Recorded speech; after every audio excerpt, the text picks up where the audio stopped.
দর্শক আসসালামু আলাইকুম। চোখ রাখুন ২০২৪ সালের ৮ই আগস্ট বঙ্গভবনের একটি অনুষ্ঠানে। যেই অনুষ্ঠানে জামাত ইসলামের ডক্টর শফিকুর রহমান আমির এবং বর্তমানে জাতীয় সংসদে যিনি বিরোধী দলীয় নেতা, জামাত ইসলামের আরেক নেতা ডক্টর সৈয়দ আবদুল্লাহ মোহাম্মদ তাহের, যিনি জাতীয় সংসদে বিরোধী দলীয় উপনেতা, এবং জামাত ইসলামের সেক্রেটারি জেনারেল মিয়া গোলাম পরোয়ার, তাদের জল জলে উপস্থিতি, হাস্যোজ্জ্বল। তারা কোন অনুষ্ঠানে তারা হাজির হয়েছেন? যেই শপথ গ্রহণ অনুষ্ঠানে শাহাবুদ্দিন চুপ্পু রাষ্ট্রপতি হিসাবে শপথ পড়িয়েছেন ডক্টর মোহাম্মদ ইউনুসকে, যেই অনুষ্ঠানে নাহিদ ইসলাম এবং আসিফ মাহমুদ সজীব ভুইয়া তারাও উপদেষ্টা হিসাবে শপথ নিয়েছেন। আচ্ছা, আজকে জামাত যে দাবি করছে অতীতে আওয়ামী লীগ আমলে যে খুন হয়েছে, গুম হয়েছে, তার সহযোগী ছিলেন শাহাবুদ্দিন চুপ্পু, এবং সেই কারণে তারা জাতীয় সংসদের প্রথম অধিবেশনে রাষ্ট্রপতির যে ভাষণ, সেই ভাষণ বয়কট করেছেন, বিরোধিতা করেছেন। রাষ্ট্রপতি অতীতে সরকারের বিভিন্ন খুনের সহযোগী ছিলেন এই কারণে, তাই তো? এতদিন পরে এসে কেন জামাতের এই বোধোদয় হলো? ২০২৪ সালের ৮ই আগস্ট এই একই ব্যক্তি রাষ্ট্রপতি শাহাবুদ্দিন চুপ্পুই তো ছিলেন সেদিন বঙ্গভবনে, যেই বঙ্গভবন রাষ্ট্রপতির কার্যালয় এবং রাষ্ট্রপতির বাসভবন, সেখানে জামায়াতের নেতারা হাজির হয়েছিলেন রাষ্ট্রপতির আমন্ত্রণেই তো। কেন তারা সেখানে গেলেন? তারা সেখানে গিয়ে সেই অনুষ্ঠানের বৈধতা দিলেন। তারা হাসি মুখে সেখানে সবার সঙ্গে কথা বললেন। সেই অনুষ্ঠানের উপস্থিতিকে তারা আরও বেশি প্রাণবন্ত করে তুললেন। আর এখন এসে তারা বলছেন যে না, এই রাষ্ট্রপতি অতীতের বিভিন্ন খুনের সহযোগী। কি দ্বিচারিতা! এই দ্বিচারিতা কি আসলে মেনে নেওয়ার মতো? জামাত ইসলাম এবং জামাত ইসলামের আমির সব জায়গায় সবখানে একটি কথাই বলেন যে তারা ইনসাফ কায়েম করতে চান, তারা সৎ এবং সততার রাজনীতি করতে চান। তো তাইলে তাদের এই যে অবস্থান, এই অবস্থানের মধ্যে যে দ্বিচারিতা, এখানে সততা কোথায়? কেন ২০২৪ সালের ৮ আগস্ট আপনি রাষ্ট্রপতি শাহাবুদ্দিন চুপ্পুকে ভালোভাবে মেনে নিলেন? সেখানে তো আপনি বিরোধিতা করেননি। বিরোধিতা করে সেই অনুষ্ঠান বয়কট করেননি, ওয়াকআউট করেননি, এবং গণমাধ্যমের সঙ্গেও রাষ্ট্রপতির বিরুদ্ধে কোনো বক্তব্য দেননি। শাহাবুদ্দিন চুপ্পু ভালো নাকি মন্দ? শাহাবুদ্দিন চুপ্পু আওয়ামী লীগের আমলে জয় বাংলা বলেছেন, এখন বিএনপি সরকারের আমলে বিএনপি জিন্দাবাদ বলেন। তার ব্যক্তিত্ব কতখানি দুর্বল, কতখানি শক্তিশালী, সেটা তো আমার আলোচনার বিষয় নয়। এখানে আমরা সবাই জানি যে সংবিধানে রাষ্ট্রপতিকে আসলে এমনই ক্ষমতা দেওয়া হয়েছে, যেই ক্ষমতা আসলে একটা পুতুলের মতো। রাষ্ট্রপতির কোনো ক্ষমতাই নেই।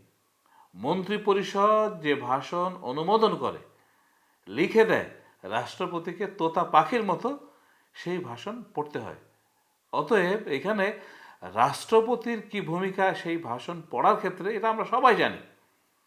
কিন্তু জামাত ইসলাম যেই রাজনীতির কথা বলছে, যেখানে তারা সততা স্থাপনের কথা বলছে, সমাজের প্রত্যেকটা ক্ষেত্রে ইনসাফ কায়েমের কথা বলছে, কিন্তু তাদের এই দ্বিচারী অবস্থানের মাধ্যমে তারা তো নিজেরাই প্রমাণ করছে যে তাদের কর্মকাণ্ডের মধ্যেই সততা নেই।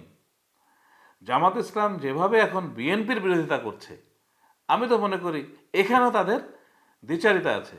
২০১৮ সালে জামাত ইসলামের এই আমির ডাক্তার শফিকুর রহমান, তিনি নিজেই তো ধানের শীষ প্রতীক নিয়ে নির্বাচন করেছেন। জামাত ইসলামের আরো অনেক নেতা, তারা বিএনপির ধানের শীষ প্রতীকে নির্বাচন করেছেন।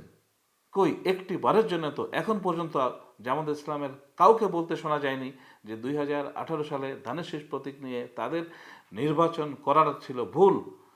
তারা কি ভুল স্বীকার করেছে? করেনি। আচ্ছা, যেইভাবে জামাত ইসলাম এখন আওয়ামী লীগের বিরোধিতা করে, তারা করতেই পারে, এটা তাদের রাজনৈতিক স্ট্যান্ড। কিন্তু জামাতে ইসলামের সাবেক আমির প্রয়াত গোলাম আজম, তিনি কি শেখ হাসিনার সঙ্গে বৈঠক করেননি? তো জামাত ইসলামকে আজ পর্যন্ত কোনো বক্তৃতা, বিবৃতি এটা দিয়ে বলেছে যে শেখ হাসিনার সঙ্গে গোলাম আজমের ওই বৈঠক করাটা ছিল জামাতের ভুল? বিচারপতি বদরুল হায়দার চৌধুরীকে রাষ্ট্রপতি পদে আওয়ামী লীগ যে মনোনয়ন দিয়েছিল, সেই মনোনয়নে জামাত ইসলামের সমর্থন আদায়ের জন্যই একটা বৈঠক হয়েছিল গোলাম আজমের সঙ্গে। তো কোথায়? তখন তো জামাত ইসলাম আওয়ামী লীগকে ঠিকই মেনে নিয়েছে, আওয়ামী লীগ প্রধানের চা খেয়েছে। তখন কি আওয়ামী লীগ ভালো ছিল? আচ্ছা, তখন আওয়ামী লীগ খারাপ ছিল যদি হয়, তাহলে ওই বৈঠক যে ভুল ছিল, সেই ভুলটা জামাত পরবর্তীতেও কেন স্বীকার করেনি? তো এই যে নিজেদের সুবিধার জন্যে এক এক সময় এক এক আচরণ অন্য রাজনৈতিক দল যদি করে, জামাতও করে, তাহলে তাদের সাথে অন্যদের পার্থক্য কোথায়? এখন যে কথাটি রাজনৈতিক বিশ্লেষকরা বলছেন, আসলে জামাত এই কাজটি করছে একটি রাজনৈতিক মাইলেজ পাওয়ার জন্য, বিশেষ করে মিডিয়াতে প্রচার পাওয়ার জন্য, এবং সব জায়গাতে এই বার্তা ছড়িয়ে দিতে তারা চাচ্ছে যে জামাতে ইসলাম ছাড়া সংসদ অচল, সব কিছুই অচল। জামায়াতে ইসলাম একটি রাজনৈতিক প্রচারের অংশ হিসাবে রাষ্ট্রপতি শাহাবুদ্দিন চুপ্পুর যে ভাষণ জাতীয় সংসদে, সেটা তারা বয়কট করেছে, ওয়াকআউট করেছে, এবং এই যে এখন যে বক্তৃতা এবং বিবৃতি দিচ্ছে রাষ্ট্রপতির বিরুদ্ধে, এটি স্রেফ একটি রাজনৈতিক স্ট্যান্ডবাজি। আমরা মনে করি রাজনৈতিক স্ট্যান্ডবাজি বন্ধ করে সত্যিকার অর্থে সততার রাজনীতি করতে হবে, যেহেতু তারাই সবচাইতে বেশি সোচ্চার। ইনসাফ কায়েম করা, সব জায়গায় ন্যায় বিচার প্রতিষ্ঠা করা।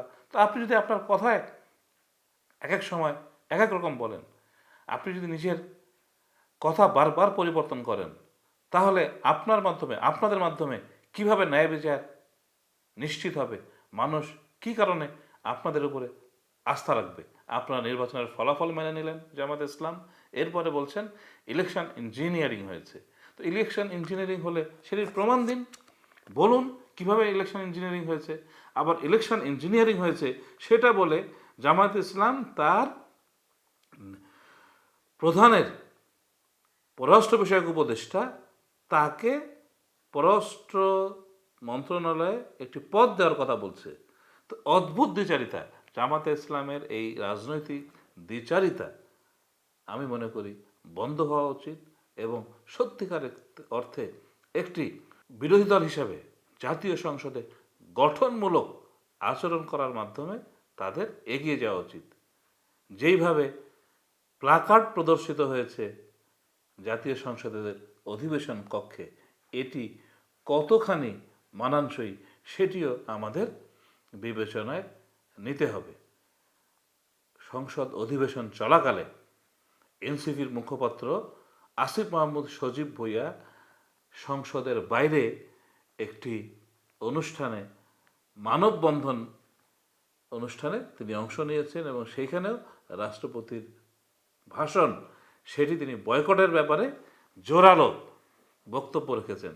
তো এই আসিফ মাহমুদ সজীব ভুঁইয়া, তিনি বঙ্গভবনে শাহাবুদ্দিন চুপ্পুর অধীনে শপথ নেননি। সেদিন রাষ্ট্রপতি শাহাবুদ্দিন চুপ্পু ফ্যাসিস্টের সহযোগী ছিলেন না। সেদিন যদি সহযোগী না থাকেন, তাহলে এখন কেন হলেন? এই বক্তব্য তাদেরকে সুস্পষ্টভাবে দিতে হবে, জাতির সামনে তাদেরকে বলতে হবে যে 2024 সালের 8ই আগস্ট তারা যে রাষ্ট্রপতি শাহাবুদ্দিন চুপ্পুর অধীনে শপথ নিয়েছিলেন, সেই শপথ নেওয়া তাদের ভুল ছিল, অন্যায় ছিল। এটি যদি তারা স্বীকার করে নেন, তাহলে আজকে তারা যে কর্মকাণ্ডগুলো শাহাবুদ্দিন চুপ্পুর বিরুদ্ধে করছেন, সেটি সঠিক বলে জাতি মেনে নেবে। দর্শক, আপনাদেরকে ধন্যবাদ।